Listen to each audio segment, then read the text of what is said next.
Hello, and welcome to Overthinking Eurovision Looks Back. I'm Matt Rather. Last year, we had fans vote for the Overthinking Eurovision Awards after the contest, and Germany won the award for the biggest injustice by a landslide. Everyone agreed that Lord of the Lost got robbed.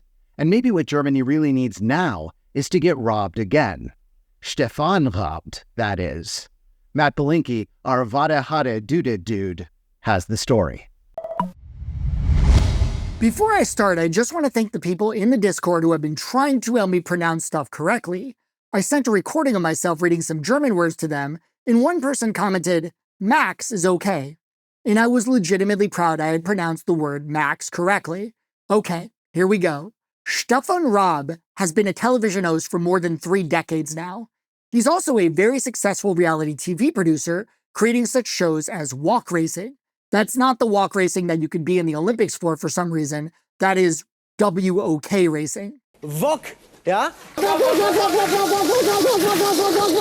And he not only organized the World Carball Championships, he won the first competition himself in 2008.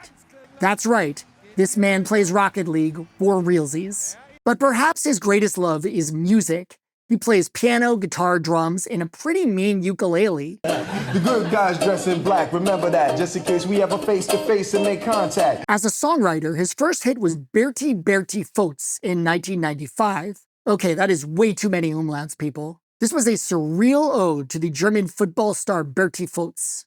Wer ist gerne Eis am Stiel? Bertie Fotz, Bertie Fotz. Und wer spielt gern mit Playmobil? Bertie Fotz, Bertie Fotz. As you could probably tell, this song was mostly nonsense, but it was catchy nonsense, and that would become Raab's trademark. Now, in the mid-90s, Germany was in a serious Eurovision slump.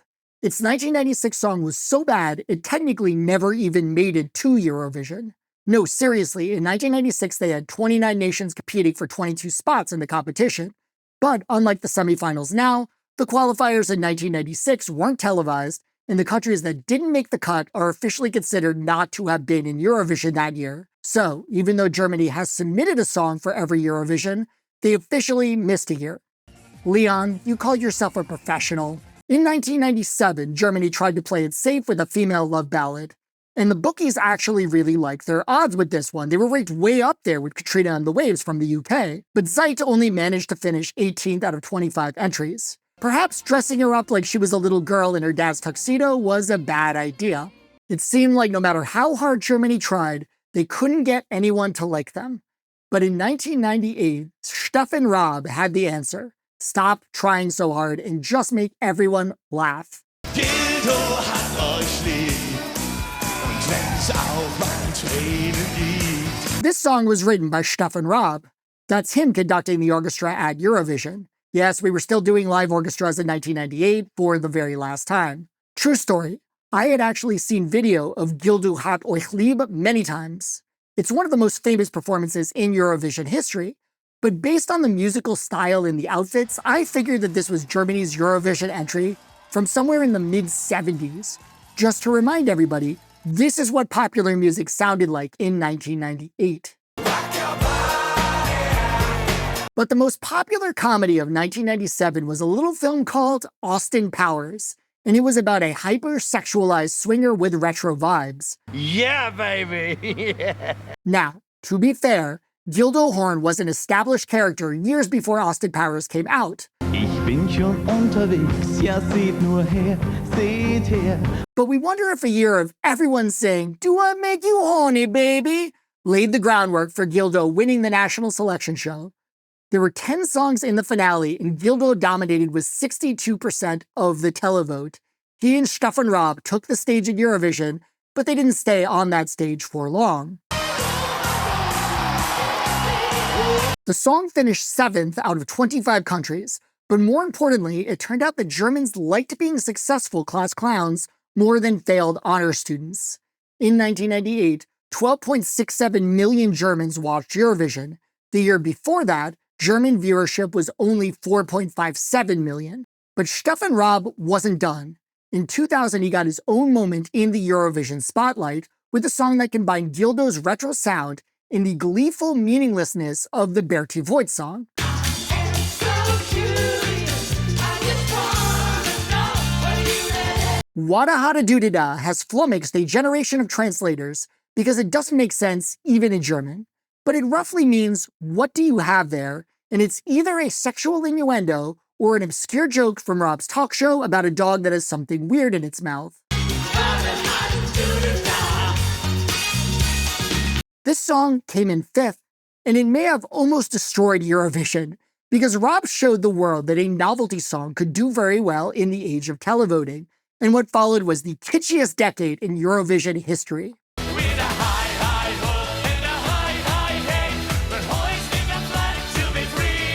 What is truly fascinating is that Raab continued his involvement with Eurovision, but he kind of got serious about it. In 2004, he wrote a song for I pronounced Max wrong. I can't believe I pronounced Max wrong after all that. In 2004, he wrote a song for Max Mutzke, which was a mix of jazz and soul. Just can't wait until tonight, baby. The lyrics made perfect sense, and there was nothing funny about it. And Germans loved it. In the final for Germany's national selection show, Can't Wait Until Tonight received 91% of the vote.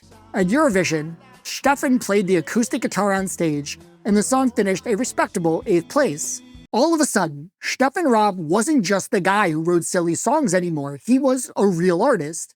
But he was also still writing silly songs. Only a month after Eurovision, Stefan performed the end credits song to a German Star Trek parody called Dream Ship Surprise Period 1. The song Space Taxi was a #2 hit in Germany and Austria. There'll be no problem, we're on time tonight. Now, if he had only written Gildo hat euch lieb, Dayenu.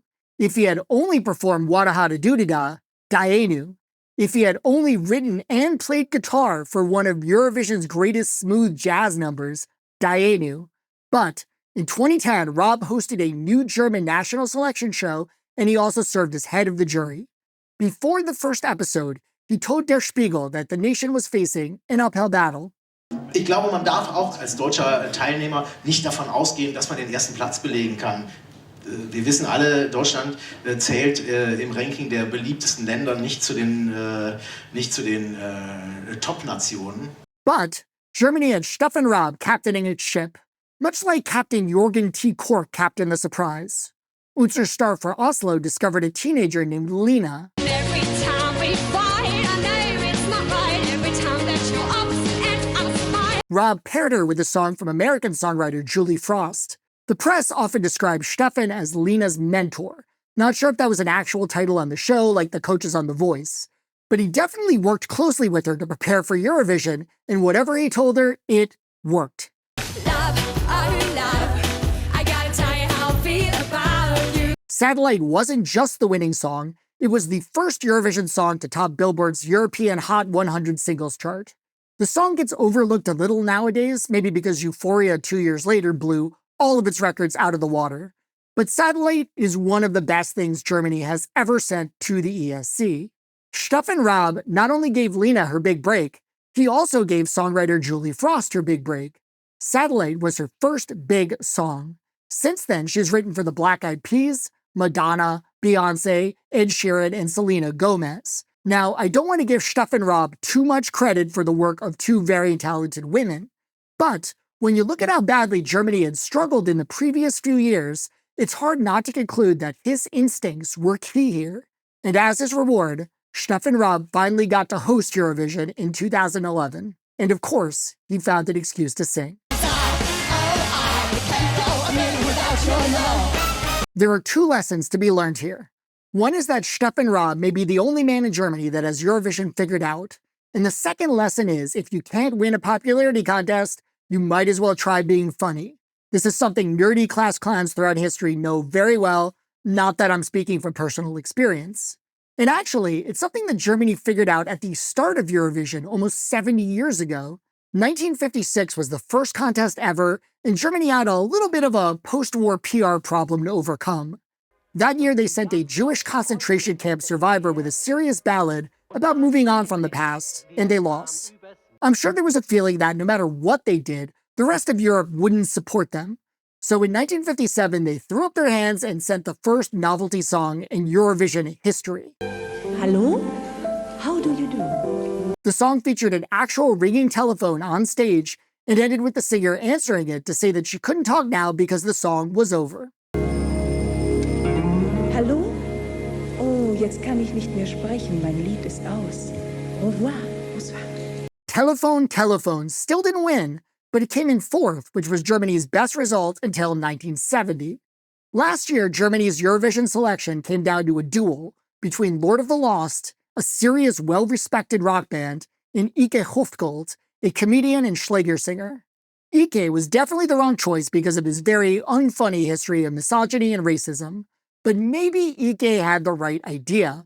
When you're on a losing streak, sometimes the right move is to go with something self-deprecating and ridiculous. You won't win, but you'll have a lot more fun. And we have some very good news for German Eurovision fans. Stefan Raab has expressed interest in coming out of Eurovision retirement to lead Germany's selection process for 2025. Olaf Scholz, you need to make sure this happens. Give him a break on his taxes, let him park right under the Brandenburg Gate, whatever. This guy may be your only hope. We'll see you next time. Germans, should I watch Dreamship Surprise Period 1? I did like the Orville, so maybe I'm the target audience here.